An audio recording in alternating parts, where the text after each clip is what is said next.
Hi, welcome to Needles on Dynasty. Please like, share, and subscribe. Be kind, helpful, and grateful. Buy some silver, some platinum, and some crystallized osmium because it'll help you out later. That's not financial advice. That's just, I pulled it out of the wall and let's buy this stuff today. Tell them that. So, yeah, that's why I did that. Uh, that's not what this is about, though. We'll get into this. This is a interesting story on World War III. And what I've said in the past, that World War III is an economic war. This is a tad bit long. It's about 5 minutes. It's from First Post. Came out about an hour ago. About an hour ago it came out. See, an hour ago. Let me get the screen up here so I don't want to be plagiarizing anybody. And it's from First Post. Xiaomi triggers price war with Tesla, with EV launch vintage with Paki Sharama. Okay, so let's see. Turn the volume up here. Our second story is about cars, specifically electric vehicles, EVs. If you're looking to buy an EV, you are in luck because right now this is a buyer's market. The prices are going down and the number of companies offering electric cars is going up. In countries like China, there is in fact an oversupply, and a new player has zoomed into the arena, looking to shake up the industry and park itself in pole position. We're talking about Xiaomi. A household name in smartphones and electronics, Xiaomi is now entering the electric car market.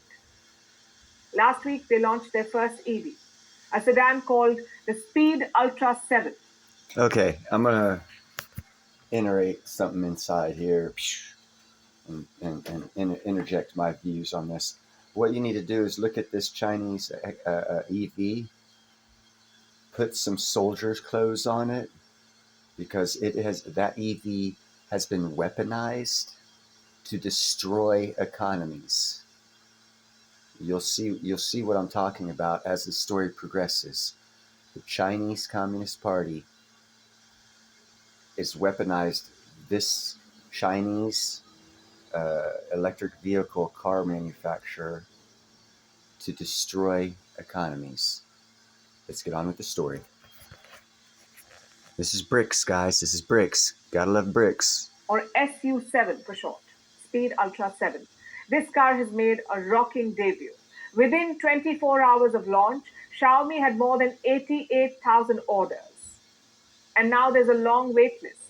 Many of those who booked the car will have to wait for at least 6 months to get it. It's a dream launch. Xiaomi's new car is a super hit even before it rolls out of showrooms. The company's stock price has surged by 16%. Their market value has jumped by more than $7 billion. Holy cow, holy cow, holy cow. That means Americans are going to throw money at this car company because the numbers are going up. All well and good, but you are actually supplying the enemy with your money they're going to use to destroy your economy. Let the story continue. Oh, yeah, believe me. Watch out for China, people. Xiaomi's valuation, in fact, touched $55 billion today, which makes it more valuable than car companies like General Motors and Ford. General Motors is worth $52 billion, Ford is worth $53 billion, and Xiaomi at $55 billion is bigger than them. The electric car has supercharged Xiaomi. As of now, the SU7 is available only in China, but this launch is generating global buzz. And the reason for that is Xiaomi's business strategy. It's aggressive pricing. The base model is priced at around $29,000. That's close to 25 lakh rupees. Now compare this to a Tesla. A Xiaomi car is at least $4,000 cheaper than a Tesla. And at this price point, Xiaomi is not making a profit. In fact, it is losing money. On every car sold, it will lose $10,000 per car. So this price war with Tesla will bleed Xiaomi. Let me show you an assessment. It is by City Research. They say if Xiaomi sells 60,000 cars this year, the company is set to lose 4.1 billion yuan, which is around 560 million US dollars. So at this rate, the more cars they sell, the more money they will lose. Which brings us to the question, why is Xiaomi doing it?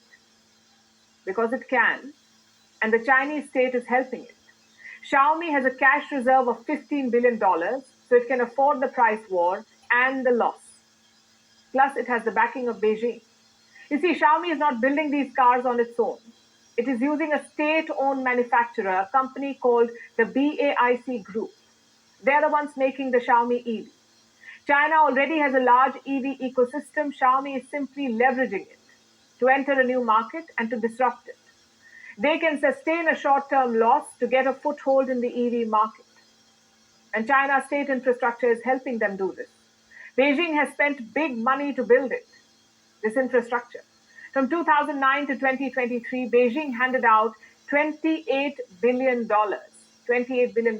This was in the form of subsidies and tax breaks to EV makers. And these SOPs attracted many players. They made China the world's largest EV market. In fact, now it's overcrowded. There are at least 200 car makers in China, 200 companies. They make both EVs and hybrid cars.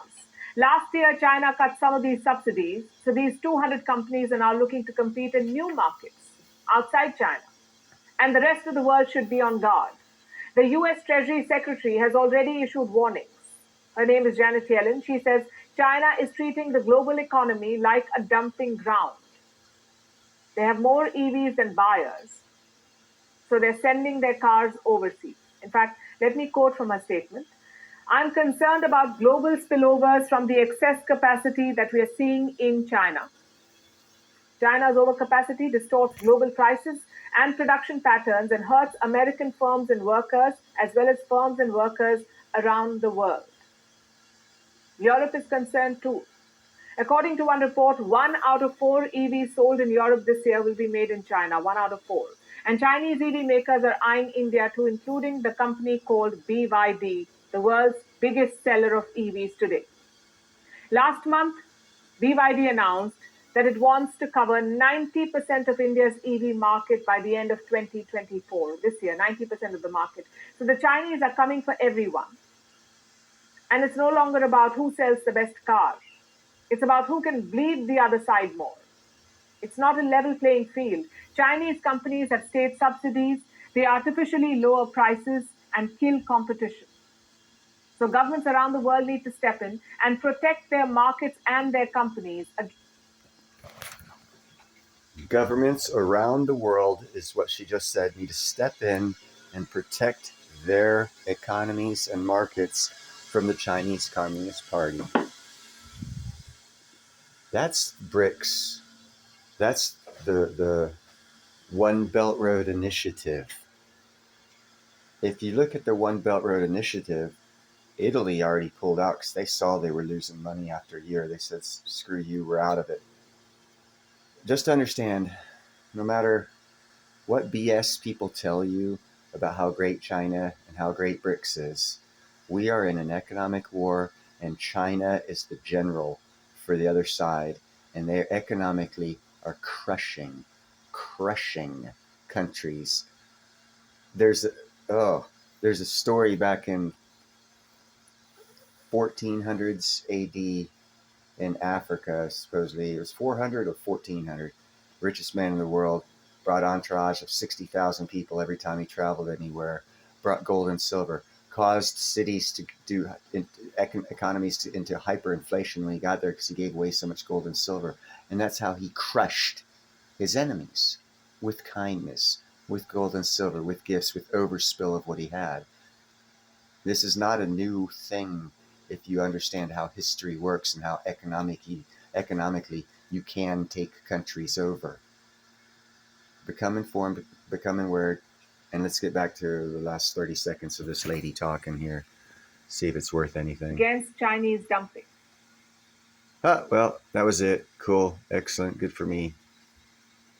What makes a Anyhow, that's the point. We're in an economic war. Vote with your dollar. Don't buy Chinese crap. If we don't buy their stuff, they go belly up. We win. Of course, before that happens, they'll probably do some physical war. But if they don't have the money, it's going to be with a neighbor close to them, not halfway around the world. Have a good night.